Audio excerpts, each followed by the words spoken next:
Baina orain, goizako 9 eta laurden direla, esango dugu, hilaren 27an Donostiako Guardetxa eta Igorreko Kinu gaztetxetako kideak epaituko dituzte, eta hain zuzen, bi eraikinetako kidek dinamika bateratua jarri dute abian. Bizi duten arazoen berri izateko gaur Donostiako estudioetan dauzkagu, Inaut Alvarez eta baita Josu Egurtza. Egunon? Egunon. Iepa, egunon. Bueno, gutxi falta da epaiketarako, eta jakin nahi dugu, zer egozten dizuete? Bueno, gure kasuan usurpazio delitua egotzi digute, zigorko depenalean jasotako delitu arin bat da, eta beraz, bueno, kasu honetan ondorio judizialek edo penalek ez gaituzte asko larritzen, delitu arina delako. Horre, zehazki, okupatua den guardetxea, noren jabetzakoa da? Bai, guardetxea Donostiko udalaren jabetza da, beraz guk ulertzen dugun moduan Donostiar guztiona da, eta aldezarrean dago nenean, aldezarreko bizilagun ororiateak zabalik ditu gaur egun. Horre, sentitu duzue, okupazioa baliatu izanagatik, kriminalizatu zaituztetela? Bueno, nik uste guk indaun gauza bakarra izan dela 6 urte utxik egondan eraikin bat zabaldu, auzolanean konpondu, eta proiektu komunitarioa martxan jarri. Orduan, bueno, alde hortatik gure kontrako kriminalizazioa nahiko zaila izan du, eta guk esaten dugu, ez? Guk ze delitu indeu, hemen eraikin bat publikoa 6 urte utxik egotearen alboan o aurrian.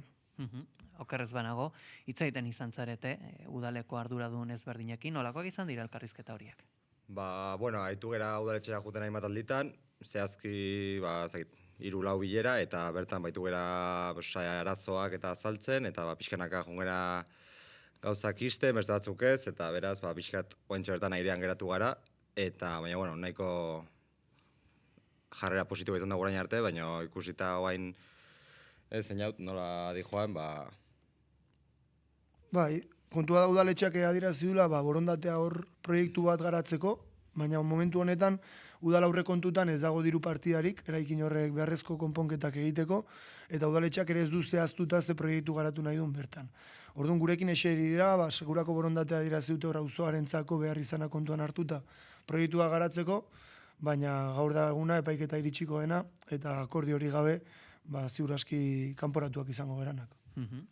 Esan duzu orain airean, ez dakit horri dagokio epaiketari, ala dagokio ere Donostian alkatetzan izan den aldaketari? Bueno, ez dakit, hori argumentu haundia lirateke, bai nabaritzen duguna da, udaletxean partetik badagola pentsatzen dute arrisku elektoralagatik, ikuspegi elektoralean PNV-ek barne mailan izan ditzaken krisialdiengatik eta hortik alkate berri bat, aurpegi berri bat, egiteko modu berri bat saldu nahi izatea, guk esaten duguna da, beraien borondateak, eta hitzak ez duetela baliorik ekintzi gabe, beraz akordio batera iritsi dadila, eta bermatu dezala, benetan, bestelako Donostia baten, bestelako aldezar baten, alde horrelako proiektu komunitarien aldeko apostu bat. Hor baita ere, Igorreko Kinu gaztetxea pareko egoeran da, eta deigarria da behintzat, ez dakit, epaiketa egun berdina izatea, kasualitatea dago? Ez dakigu ia esan zergatik, baina holaxe tokatu da, eta orduan hartu genuen erabaki bat eta hitz egiten, eta sare sozialen bitatez elkarrekin hasi ginen kontaktuan jartzen, eta ideia honek ikusi genuen kanpaina bateratu bat egitea, bertan indarrak batzeko, eta hortik antzoz sortzen dugu, printzipioz harreman ona, eta printzipioz elkartasun hori, indar gehiagokin ikusten gara, gure gaztetxea behaiena, eta pixkanaka aurrera atatzen dugun, eta indarraz batuz aurrera atatzekean. Printzipioz daka itxura honik, baina ikusiko dugu. Nik uste osagarritu dula oso ondo, martxan dagoen okupazioaren kontrako nolabaiteko kriminalizazio kanpaina bat. Eta horren aurrean ere, erantzun bateratu da. Kinu gaztetxea Sabadell banketxearena da, gure guardetxearen jabea udala administrazioarena, ez? Orduan ausargi ikusten dugu ez batak ez bestek ezin dutela onartu haien jabetza kolektiboki berreskuratu auzolanean berreraiki eta proiektu komunitario autogestionatuak eta martxan jartzea, ez? Hor, nolako harrera izan du, elkarrekin egin duzuen lanketa horrek? Bikaina, ez? Eneko txukunatea gauzak eta hortik esperientzia honak eta ditugu bentsat. Eta jarraituko egula, ez dakigu desalo joiek emango dian, onoiz emango dian, baina, alde hortatik bagola aldebiko konpromiso bat, etortzen dela ere elkarrekin erantzuteko, eta beraz, bueno, jende animatzeula diegotea, ingo ditugun elkartasun jaialdi eta bestelako kontuei.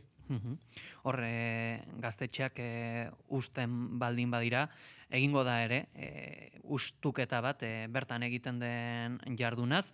Ez dakit, zer galduko luke Donostiak guardetxea ustuko balitz? Bueno, guk 8 hilabeteko dinamika daramagu martxan, eta denetarik indegu. Inditugu formakuntza saioak, inditugu kultura eszena garatzeko izan ikuspegi musikaletik edo ez musikaletik, askotan lotzen dira gaztetxea kontzertuetara, eta hor ere, jauzi bat eman nahi genuen, eta beraz kultur eszenako lanildo bat garatu dugu, liburu aurkezpenekin, bertso saioekin, bakarrizketekin, proiekzioak egin dira, eztabaida eta mai inguru desente, eta kontzertuak eta festarako espazio seguruak ere bai, ez? Hori bermatze bidean behintzat, lanketa feminista bat ere martxan jarri dugu, funtsezkoa irutzen zaigulako, eta horra igea, aldezarreko gazteon beharretatik arago ere, Donostiko 11 eragileri bateak zabaldu, eta beraiek ere beraien jarduna bertan garatzeko aukera emanez.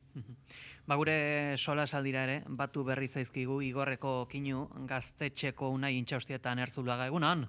Opa, egunon. Egunon bai. Zuentzat ere gutxi falta da, epaiketarako jakin nahi dugu zer egotzi dizuete. Guk 12 urte dara guzia Kinu gaztetxean sartu ginenetik, eta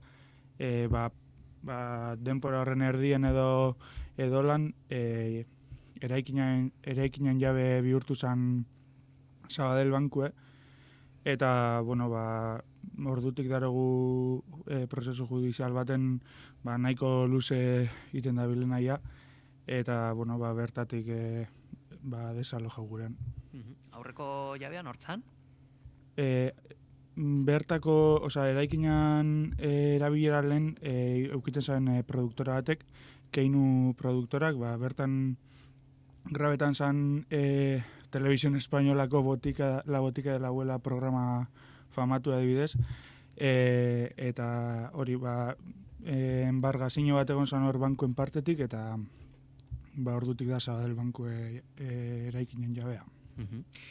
Eta hilako 27an, zuek ere baduzue epaiketa, jakine dugu, nolako jarduna izango da, zer gerta daiteke? Bai, goizetik gauzan paraute, eta gure ikuspegi ez da oso ona, baina negozietako prest gauz eraikinegaz, eta horren erosketan negoziazioan parte hartzeko prest gauz, eta gure ikusi bai juizio aurretik eta gero, Sabadellek zelango prestutasune dekon eraikine izteagaz edo zeididuteagaz guri. Horre, aipatzen gemitzen, aldea, badagoela, hemen dauzkagu, guardetxeako Einaut Alvarez eta baita, Josue Gurza. Eta aipatzen genuen, aldea bazela, hor guardetxea, udalaren jabetzakoa dela, eta zuen kasuan, Kinu gaztetxea badela, Sabadell banketxearen jabea. Ez dakit, hor baude, Euskal Herrian gaztetxeak udalen jabetzakoak direnak, eta gero horren ostean gazte asanbladek jarraitzen dutela, gaztetxe horietako lanketa. Nahiko zenukete, zuentzate ere halako zerbait? Guk gure dugune da espazioan bertan segidu, atera bide horrentzako soluzioa hainbat aldire izin, horritako bat, oin jorratuten gabizena batez, beda Sabadellegaz badeko gure negoziazio bide bat zabaldute, eta gure helburu da alik eta intermediario gitxien egote, eta Sabadellegaz lortutea akordio bat, baina, ez dugu ikusten negatibo moduen bez, egunen baten platetan bada, udalan bada jabea eta guk badekogu espazio horren erabilera be, positibo txate hartu halko ginen. Sabadellek zer esaten dizue? Bai, egon gara, gure aurreko jaubeagaz bai eukin ginen zesionen prekario gehitzeinakon kontratu modukoa, dela deko zuleia osea, pues, zeben truke edo, izten dutzu lehia hubeak espazio horren erabilera zure gain.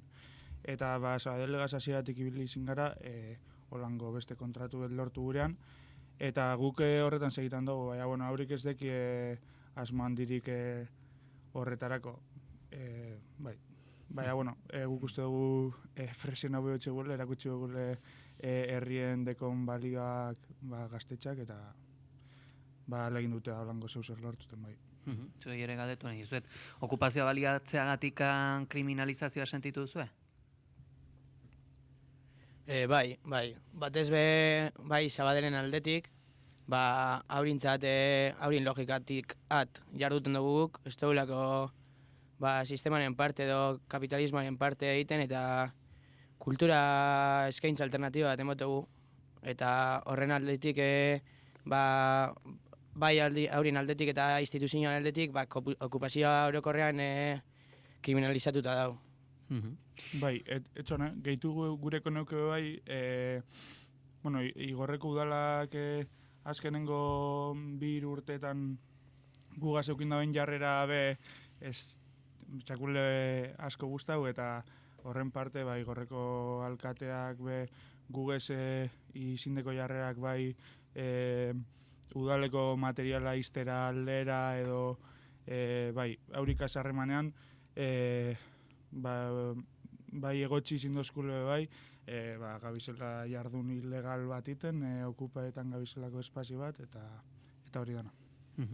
Horra, ipatzen gemitzen ere, elkarrekin abiatu duzuela lanketa, baina epaiketa egunean zer aldarrikatuko duzue? Zuen burua defendatu eta gaztetxeen zilegitasun aldarrikatzeko, Josu eta Inaut?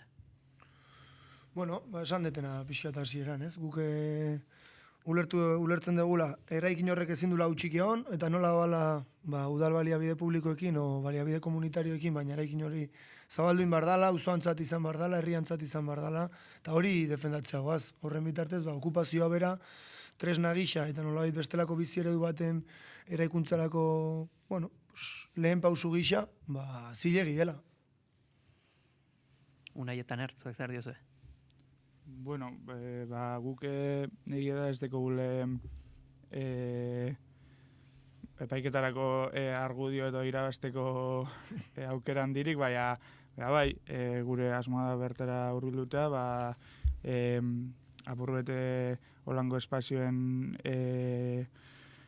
defentsarako apologia bat itea bai, eta bueno, epaiketan barruen pasetan aparte, kanpoan eukingo aukera, ingo inguru moduko zozer, pasau daitesan haurin egoera kontetan, beste gaztetxe batzuk edo herri mugimendu batzuk, oin jomugan dauzen espazio batzuk, adibidez matraiu edo astika moduko espazioak gonbidatu dugu inguru txikitsu betiteko eta haurin egoera kontetako bai.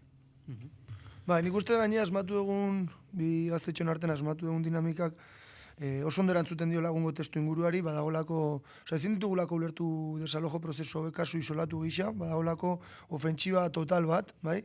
Oinarritzen dena legediaren garapenean, hor ikusten dugu aurreko urtean PNV-ren proposamen bitartez onartu zen okupazioen kontrako legea, deitu dioguna. Hori batetik, badagola manipulazio mediatiko bat okupazioa bera kriminalizatzen duna, eta guzti horren baitan kokatzen dugula gaztetxe bakoitzaren kontrako desalojoa, ez? Eta hain zuzen ere, plano berean guk ere modu bateratuan erantzun behar diogula. Eta nik uste hortan asmatu dugula, eta hemen dit egiten dugu, desalojo arriskuan dauden gaztetxeei edo okupatuko dian gaztetxe berriei ere, bihartik aurrera gukin kontatzen jarraitzea, ze gaur gu laguntza behar duen bezala, bihar gu geuk laguntza hoxe bera eskeniko diau behar duen horori. Akaso, horretan ere gaztetxek propioki oso duten auzolana, berko da ez da? Bai, elkartasuna eta auzolana, ez hor. Eta intzutzen horri buruz ere galdetu nahi nizuen, ze aipatzen da gizartean, parte hartzea apaldu egiten dela, eta halako elementua, baina zuen gaztetxetako auzolana ze puntutan dagoen honetan, zuen ustez? Guk erantzuko. Bai. Gure kasuan gainea oso polita izan da, 6 urtez abandonatuta egondan eraikin batean, kriston lana zeon iteko, ez? Aurretik okupatu dian gaztetxe batzutan alde zarrean, eraikinak egoera hobean zeuden. Orduan, honek sortu du gaina bat batean sekulako testu ingurua, danetatik ikasteko, iturgintzaz ikasteko, elektrizitateaz inguruan ikasteko, 11 ofizio, telatuak konpontzen ikasi deu, soinu teknikoan egiten ikasi deu, orduan, izan da bat batean, gazte belaunaldi berri batentza sekulako formakuntza prozesua, ez? Eta Kinun? Kinun ja 12 urte daroaz, eta orduen azpiegitura gu sartu garenan ja nahiko indegon da, baina beti da useoz egiteko, eta adibidez egie da ziklo aldaketa bat egon zala indela 2 urte, eta asambladan 4-5 persona zirean, eta ni aurten sartu nez barrie, eta oin egie da gauza nahiko indartzu, 15 persona inguru gauz, eta hori, gogo aldetik eta indar aldetik oin nahiko indartzu gabiz. Badiadi, izango era, hilaren 27 horretan duzuen epaiketez, Eñaut Alvarez eta Josu Egurtza eta Unai Intxaustietan Erzuluaga, mila eskerko izunetan gure estudietara gerturatzeagatik. Zuei. Informazioaren aria, naiz irratian.